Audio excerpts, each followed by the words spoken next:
লা ইলাহা ইল্লাল্লাহ। এর একটা গুরুত্বপূর্ণ অবিচ্ছেদ্য অংশ হলো মুহাম্মাদুর রাসূলুল্লাহ। আকীদাটা দেখেন কত গুরুত্বপূর্ণ। কেউ যদি বলে লা ইলাহা ইল্লাল্লাহ, সে কিন্তু মুসলমান হবে না। লা ইলাহা ইল্লাল্লাহ বলে কিন্তু তাকে মুসলমান বলা যাবে না। আল্লাহ ছাড়া কোনো ইলাহ নাই, ভালো কথা। তুমি রসুল মানো কিনা, তুমি নবীজিকে মানো কিনা? আরে নবীজিকে মানলে হবে না, তুমি শেষ নবী মানো কিনা। অর্থাৎ তারপর আর কোনো নবী আসবে না, এটা তুমি বিশ্বাস করতে হবে। এতটুকু বিশ্বাস করা ফরজ। এর মধ্যে কোনো একটা অংশ যদি কেউ অবিশ্বাস করে অথবা বিশ্বাস না করে, ঘোষণা না দেয়, স্পষ্ট না করে, তাহলে সে কিন্তু কাফের, সে কিন্তু মুসলমান হওয়ার কোনো সুযোগ থাকবে না ইসলাম ধর্মে। অতএব আল্লাহ ছাড়া আর কোনো ইলাহ নেই, এটা ইমানের একটা অংশ। এতটুকু বললে কেউ মুমিন হতে পারবে না। শুধু এতটুকু দিয়ে মুমিন হওয়া যাবে না, শুধু এতটুকু দিয়ে জান্নাতে যাওয়া যাবে না, শুধু এতটুকু দিয়েই নিজের ইমানের ঘোষণা দেওয়া যাবে না। এর সাথে সাথে থাকতে হবে মুহাম্মাদুর রাসূলুল্লাহ, যে রসুল মুহাম্মদ সাল্লাল্লাহু আলাইহি সাল্লাম আল্লাহ তাআলার রসুল, শেষ রসুল। তারপরে কোনো নবী রসুল আসবেন না, কেউ আসবে না।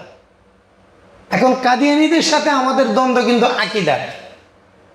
কাদিয়ানীদের সাথে আমাদের দ্বন্দ্ব কিসের? আকীদার, আমলের না, অন্য কিছুর না, মূল হলো আকীদা। তারা বলে মুহাম্মদ সাল্লাল্লাহু আলাইহি সাল্লাম রসুল, ঠিক আছে, এক আল্লাহ, তাও ঠিক আছে, তো উনি শেষ রসুল না, ওনার পরে আরেকজন আসবে। নাউজুবিল্লাহি। সাথে সাথে কাফের হয়ে গেল, সাথে সাথে কাফের হয়ে গেল, দাফন কাফন হারাম হয়ে গেল, স্ত্রী তালাক হয়ে গেল, পরিবার বিচ্ছিন্ন হয়ে গেল, স্বামী স্ত্রীর সম্পর্ক ছিন্ন হয়ে গেল, শুধু একটা ঘোষণার অভাবে যে মুহাম্মদ সাল্লাল্লাহু আলাইহি সাল্লাম আখেরি রসুল, শেষ রসুল, তারপরে কোনো রসুল আসবে না, এই স্বীকৃতি না থাকার কারণে।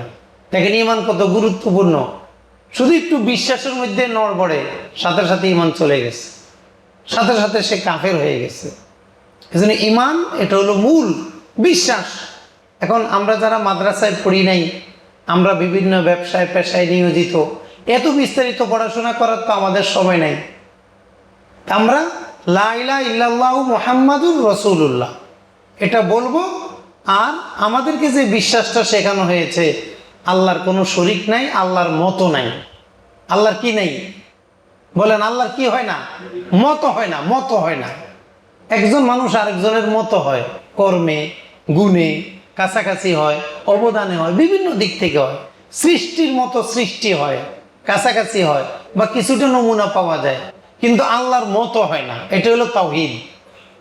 আল্লাহর মতো কোনো সৃষ্টি নাই, কোনো সৃষ্টি আল্লাহর মতো হবে না, আল্লাহর সাদৃশ্য হবে না। এবং রসুল সাল্লাল্লাহু আলাইহি সাল্লাম, মুহাম্মদ সাল্লাল্লাহু আলাইহি সাল্লাম আখিরি রসুল, তারপরে কোনো নবী রসুল আসবে না। এই বিশ্বাসটা ফরজ।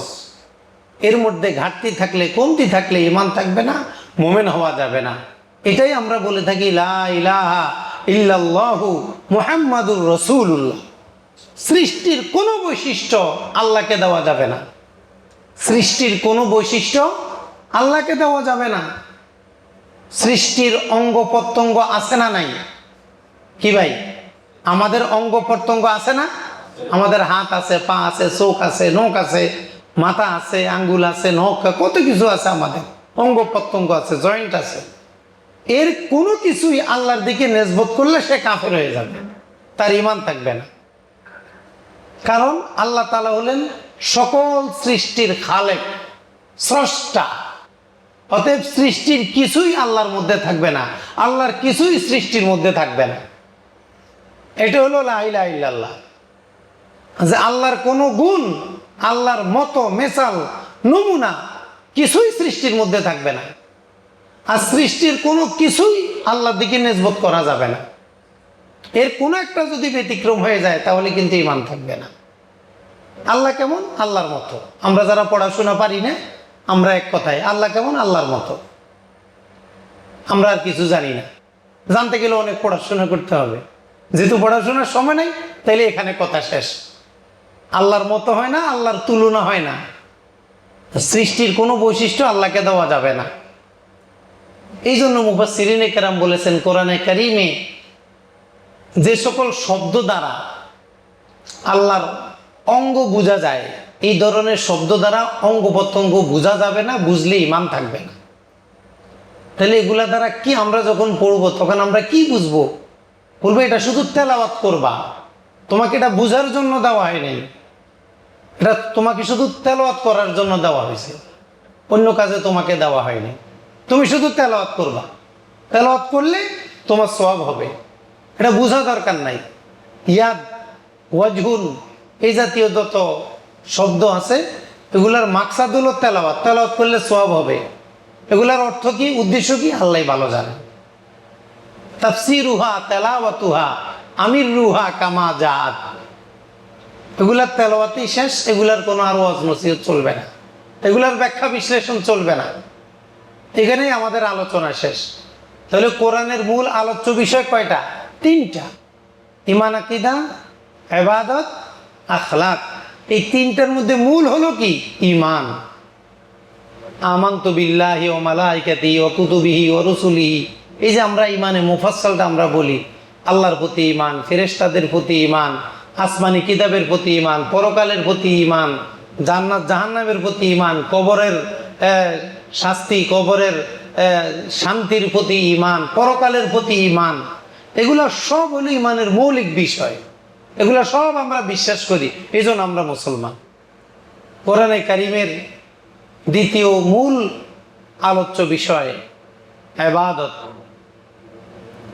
ইবাদত আল্লাহর জন্য কিছু করা, এটা হলো ইবাদত।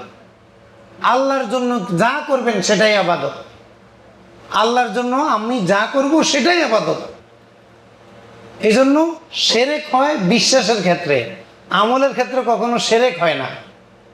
আমলের ক্ষেত্রে কি হয় না? শিরক হয় না। আপনি যত খারাপ কাজ করবেন এটা শিরক হবে না, কিন্তু বিশ্বাসে যদি ত্রুটি করেন তাহলে শিরক হবে।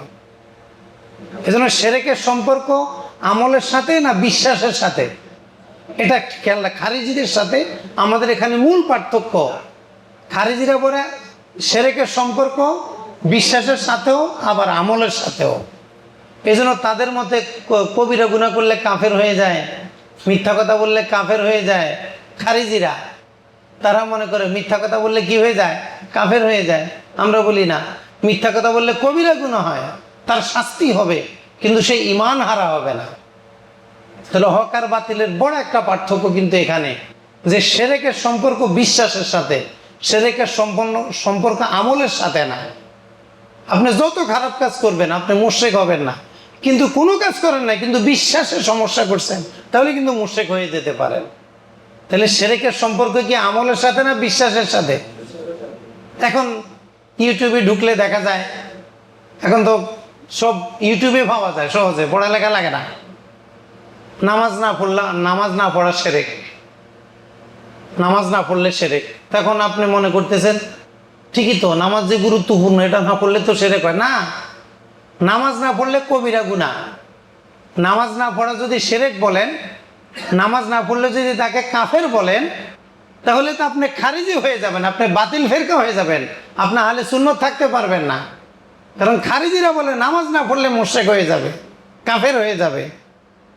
মান তারাকা সলাতা মুতাআম্মিদান ফাকাদ কাফার, হাদিস শরীফে এসেছে কেউ যদি ইচ্ছা করে নামাজ ছেড়ে দেয় ফাকাদ কাফারা, সে কুফরি করলো। কুফরি করলে কাফের হয় না, বিশ্বাসের কারণে কাফের হয়। কুফরি করলে কবিরা গুনাহ হয়। কুফরির সাথে যদি বিশ্বাস, যেই বিশ্বাস থাকা দরকার ছিল সেটা না থাকে, যেটা থাকা নিষেধ ছিল ওই বিশ্বাস যদি থাকে, তাহলে সে কাফের হয়ে যায়। তাহলে বলেন শিরকের সম্পর্ক কি আমলের সাথে না বিশ্বাসের সাথে? বিশ্বাসের সাথে। আহলে হাদিস সালাফি ভাইদের সাথে আমাদের দ্বন্দ্ব এখানে। উনারা মনে করেন নামাজ না পড়লে কাফের হয়ে যাবে। দলিল হাদিসে আছে, হাদিসে আছে মান তারাকা সলাতা মুতাআম্মিদান ফাকাদ কাফার, ইচ্ছা করে নামাজ ছেড়ে দিলে সে কাফের হয়ে যাবে। এই হাদিসের ব্যাখ্যায় পৃথিবীর কোনো মুস্তাহিদ ইমাম কাফের হয়ে যাবে বলেন নাই, বাতিল ছাড়া কেউ বলেন না, এটা কবিরা গুনাহ হবে। এই জন্য আহলে হাদিস সালাফি ভাইদের সাথে আমাদের দ্বন্দ্বটা মূলত আকীদা, আমিন নিয়ে মূল দ্বন্দ্ব না, হাত উঠানো নিয়ে মূল দ্বন্দ্ব না, ভিতরে মুনাজাত দিবেন কিনা, এক সালামে পড়বেন কিনা, বৈঠক করে, এটা মূল দ্বন্দ্ব না। এটা তো অন্য মাযহাবে আছে। তাদের সাথে আমাদের মূল দ্বন্দ্বের জায়গা হলো আকীদার জায়গাটা। যেটা ইসলামের মূল। এই জন্য যখন আপনি ইউটিউবে ঢুকবেন, গুগলে ঢুকবেন, তখন অনেক কথা আপনার সামনে আসবে। অপরিচিত মানুষের তথ্য আপনি নিয়ে বিভ্রান্ত হবেন না। ওই বাসে লঞ্চে লেখা থাকে অপরিচিত লোকের দেয়া কিছু খাবেন না। কি পড়ছেন আপনারা? বাসে লঞ্চে জাহাজে লেখা থাকে অপরিচিত লোকের দেয়া কিছু খাবেন না। কেন খাবেন না? খাইলে অসুবিধা কি? কারণ সে কিছু মিশিয়ে দিতে পারে, মিশিয়ে দিয়ে আপনাকে ঘুম পাড়ায় ফেলতে পারে, ঘুম পাড়ায় আপনার সব নিয়ে যেতে পারে। এই জন্য যেটা হক না, যেটা সঠিক না, সেটাই অপরিচিত। এই 72 ফেরকা সবাই অপরিচিত, বাতিল। এজন্য বাতিলের দেওয়া কোনো তথ্য নিবেন না। আপনার আকীদা নিয়ে যাবে, আপনার আকীদা চুরি করে নিয়ে যাবে, আপনাকে ফাসেক বানায় দিবে, গোমরা বানায় দিবে, আপনার পরকালকে শেষ করে দিবে। এই ইউটিউবে আলোচনা, কথায় কথায় আয়াত হাদিস দেখেই দৌড় দিবেন না। এই হুজুর তো আপনারা অপরিচিত, আপনি ওনাকে কি দিয়ে চিনেন? আপনি এলেন দিয়ে চিনেন কিনা? আপনি চিনেন বক্তা হিসাবে, আপনি চিনেন অনেক বড় দাতা হিসাবে, আপনি চিনেন সামাজিক অনেক প্রভাব আছে সেই হিসেবে, এটাকে তো চিনা বলে না। অপরিচিত লোকের দেয়া কিছু খাবেন না, ও লোকটা তো দেখাই যায় অপরিচিতের কি আছে। আপনি জানেন না এই লোকের খাবারের ভিতরে কি আছে, এই জন্য বলে দেয় অপরিচিত লোকের দেয়া কিছু খাবেন না। অতএব বাতিলদের দেয়া কোনো তথ্য মানবেন না, তাহলে আপনার ঈমান চলে যাবে। ইউটিউব, ফেসবুক এগুলা দিয়ে প্রচার করা যত সহজ, বিভ্রান্ত হওয়া আরো সহজ, বিভ্রান্ত হওয়া বেশি সহজ। এগুলা যতটা সঠিক ব্যবহার হয় তার চেয়ে বেশি অপব্যবহার হয়। ফেসবুক, পুরা নেট জগৎটাই মানবতার কল্যাণে যতটুকু ব্যবহার হয় তার সাথে বহুগুণ বেশি গুণে মানবতার ক্ষতিতে ব্যবহার হয়। কারণ আমরা মানুষরা যখন ভালো না, তখন এটাকে আর আমরা ভালো ব্যবহার করতে পারি না। এই জন্য আহলে হাদিস সালাফি ভাইদের সাথে আমাদের দ্বন্দ্বটা আকীদা নিয়ে। তারা মনে করেন কবিরা গুনাহ করলে কাফের হয়ে যায়, আমরা বলি কবিরা গুনাহ করলে কাফের হয় না। কবিরা গুনাহ করলে মুরতাকিবুল কাবায়ের হয়, সে শাস্তির উপযুক্ত হয়, তওবা করলে আল্লাহ মাফ করে দিবে। আর যদি বন্দার হক হয়, বন্দার হক ফেরত দিয়ে মাফ চাইলে আল্লাহ মাফ করে দিবে। আল্লাহর হক হয়, তওবা করবেন, আল্লাহ মাফ করে দিবে। আর যদি বন্দার হক হয়, কারো টাকা নিয়েছেন, কাউকে মনে কষ্ট দিয়েছেন, তাহলে বন্দার কাছে মাফ চাইলে আল্লাহ মাফ করে, বন্দা মাফ করে দিলে আল্লাহ মাফ করে দিবে। এটা হলো কবিরা গুনাহ থেকে পরিত্রাণের উপায়। কিন্তু আপনাকে যদি কাফের বলে দেওয়া হয়, তখন তো আপনার ঈমান চলে গেছে, আপনার স্ত্রী তালাক হয়ে গেছে, এই স্ত্রীর সাথে আপনার দেখা দিতে পারবেন না, একটা বড় ধরনের সমস্যা চলে আসবে, তখন সমাজে আর মুসলমান থাকবে না। এই জন্য সালাফি ভাইদের কাছে সব শুধু শিরক আর বেদাত, শিরক আর বেদাত, শিরক শিরক। আমরা যখন হজে যাই, আমরা যখন সাওর পাহাড়ে যাই, হেরা পাহাড়ে যাই, জাবালে নূরে যাই, তখন আমাদেরকে বলে শিরক শিরক, শুধু শিরক। নবীজি কোথায় দাঁড়াইছেন, আমরা যদি সেখানে দাঁড়াইতে যাই, শিরক শিরক শিরক। নবীজি যেখানে দাঁড়াইছেন রিয়াজুল জান্নাতের মধ্যে, নবীজির যে মেহরাব, যে জায়গায় দাঁড়িয়ে নবীজি নামাজ পড়িয়েছেন, ওই জায়গায় রেয়াল দিয়ে বন্ধ করে একটা লোক দাঁড়াই থাকে সব সময়। ওর কোনো হাজিকে এখানে দাঁড়াইতে দেয় না। কেন?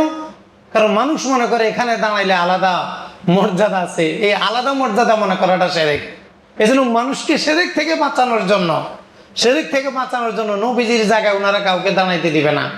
রওজা শরীফের সামনে ফিরে যখন দাঁড়ানোর সুযোগ থাকে, তখনও দূর থেকেও দাঁড়াতে দেয় না। কেন? শিরক, শুধু শিরক দেখে, শুধু শিরক। এত সমস্যা কেন? আসলে হলো উনি যেই সংজ্ঞায় চলেন, উনি যেই ভাবে চলেন, এটা সম্পূর্ণ বাতিল পদ্ধতি, বাতিল ফেরকা। উনারা শিরকের কারণে মানুষকে এই কবিরা গুনার কারণে মানুষকে মুশরিক মনে করেন, মানুষকে কাফের মনে করেন। এই জন্য তারা আমাদের সাথে এই কাজগুলো করে। আর যারা দাঁড়ায় অধিকাংশই তো মূর্খ, পড়াশোনা পারে না। তো আরবিতে বললেই কি আলেম হয় নাকি? আরবিতে গালিগালাজ করে না? হ্যাঁ, আরবদের যখন রাগ উঠে গালিগালাজ করে না? এটা কি বাংলা দিবে গালি? আরবিতেই তো দিবে। বিভিন্ন কোম্পানি তাদের প্যাকেজিং এর মধ্যে আরবিতে লেখে না? আরবিতে লিখলে কি একবারে সম্মান হয়ে যাবে? আমাদের ভারতবর্ষের মানুষ আমরা মনে করি আরবিতে লিখলে বোধহয় কোরআন শরীফ হয়ে যায়। আরবিতে কথা বললে বোধহয় অনেক অনেক আরবি পারে না। আবু জাহেল আরবিতে কথা বলতো। উদ্ভা সাহেবা যত বড় বড় শয়তান নমরুদ, নবীর যুগে যত ফেরাউন নমরুদ ছিল, সবগুলো আরবিতে কথা বলতো। কঠিন আরবি সাহিত্যিক ছিল, আকীদার কারণে তারা কাজে লাগে নাই।